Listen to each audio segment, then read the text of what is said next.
गई है। अरे मौका था तू मौकी पुलिस आ गई। अरे मौका तू छोड़ दे या डायल की टेंशन में गया है। हाँ सास ससुरन थी।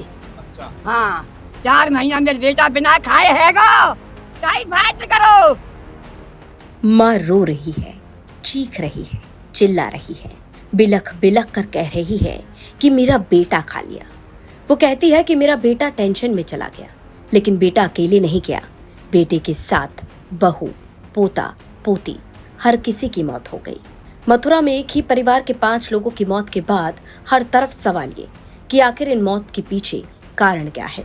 परिवार के 5 लोगों की मौत के पीछे असली वजह क्या है। दरअसल मथुरा के थाना महावन इलाके के गांव खपरपुर में एक हैरान करने वाली खबर सामने आई।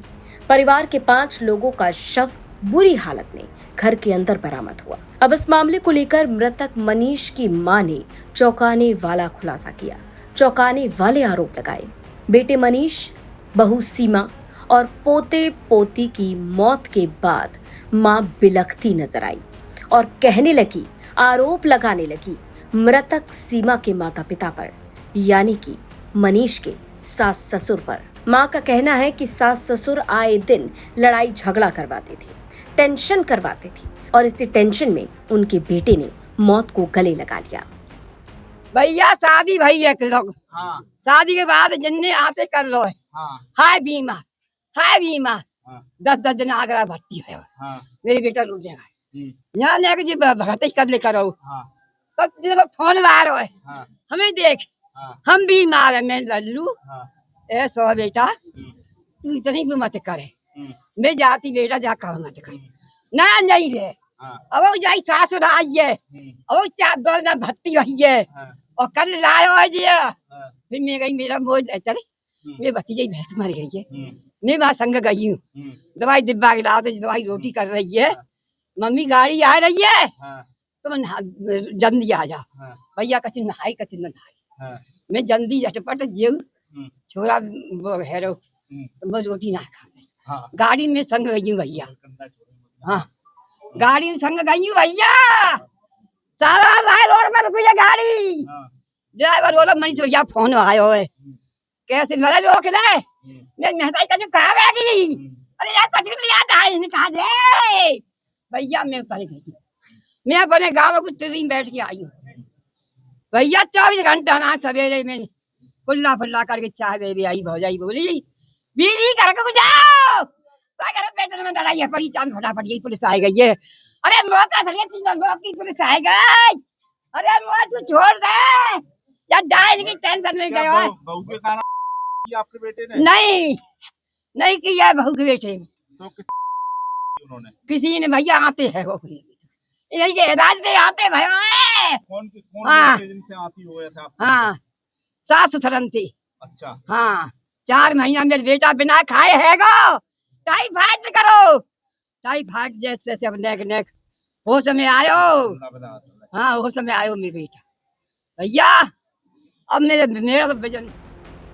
जानकारी के मुताबिक मनीष ने पहले अपनी पत्नी की हत्या की, फिर 3 बच्चों को मार दिया और उसके बाद अपनी जान दे दी।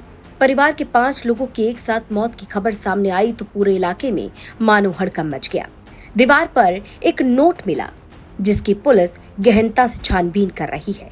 वहीं मृतक मनीष के मोबाइल फोन में एक वीडियो भी बरामद हुआ है जिसमें वो कहता है कि मेरी किसी से कोई दुश्मनी नहीं है, लेकिन अब मैं जीना नहीं चाहता।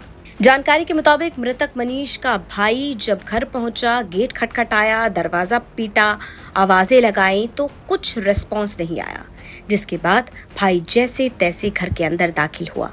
कमरे की कुंडी तोड़ी गई और जब मंजर देखा तो मानो पैरों तले जमीन खिसक गई। मृतक सीमा और 3 बच्चे बेड पर पड़े थे और मनीष का शव जमीन पर। अब इस मौत की गुत्थी लगातार उलझती जा रही है। एक तरफ पुलिस की कोशिश है इन 5 लोगों की मौत के पीछे असली कारण जानने की, वहीं मृतक मनीष की मां का बड़ा आरोप ये कि सास ससुर की टेंशन की वजह से ही मनीष ने इतना बड़ा कदम उठाया। वहीं पुलिस की माने तो फिलहाल अभी तक इस मामले के पीछे का असली कारण सामने नहीं आ पाया है। जो घर है उसमें जो कमरा है जिनमें ये 5 रहते थे उसी में इनकी सबकी बॉडी मिली है। जो पड़ोस में इनके अपने भाई रहते हैं, उनके द्वारा सुबह जब बच्चे नहीं उठे तो आकर के चेक किया गया। फिर जो मेन गेट है उसको फांद करके घर में अंदर घुसे और कमरे का दरवाज़ा तोड़ करके अंदर देखा तो वो सभी मृत पाए गए। दीवार पे एक नोट लिखा हुआ मिला है, साथ ही साथ एक कागज पे नोट लिखा हुआ मिला है। इसके अलावा जो मृतक हैं उनके मोबाइल पे अपने द्वारा बनाया गया एक वीडियो भी मिला है। तो घर के अंदर परिवार के 5 लोगों की लाशें और दीवार पर एक नोट मिला जिसमें 5 मृतक लोगों के नाम और उम्र लिखी थी। अब पुलिस बारीकी से हर एंगल पर जांच पड़ताल कर रही है। मृतक के भतीजे का कहना है कि उनके चाचा ने परिवार सहित अपनी जान दे दी। मथुरा से मदन गोपाल शर्मा की रिपोर्ट, यूपी तक। राहुल जी पदयात्रा कर रहे हैं, वो कर रहे हैं, 10 दिन के बाद खत्म हो जाएगा। जमीन पे अगर नहीं आएगा तो क्या मतलब? राहुल जी के पदयात्रा करने के क्या क्या कारण है, क्या क्या मुद्दे हैं, किस बात को लेके चल रहे हैं? भाई अकेला चना भाड़ नहीं फोड़ पाएगा। तो मुझे अधिकृत कर दें कि मैं अपने हिसाब से संगठन उसका बनाऊं और उसका चलाऊं, और 6 महीने आप देखिए, अगर सही हो तो आगे बढ़ा दीजिए। मुझे प्रांतीय अध्यक्ष बनाया गया। 13-14 जिले पड़ते हैं पश्चिम में। तो जब मैं बना तो वहां मैंने संविधान बचाओ संकल्प सभा चलाई। तो संदीप जी का फोन आया, नसीमुद्दीन जी ये मत करिए। क्यों का कोई जवाब नहीं। इसके बाद पोलिंग बूथ कमेटियां बनाना शुरू की। यहाँ बैठे हैं पश्चिम के लोग भी। शुरू की, मैंने बात की, उन्होंने कहा नसीमुद्दीन जी ऐसा मत करिए। संदीप जी जो प्रियंका गांधी की टीम के, उनके कहने का मतलब ये होता था कि प्रियंका जी कह रही हैं। तब प्रियंका जी प्रभारी थी,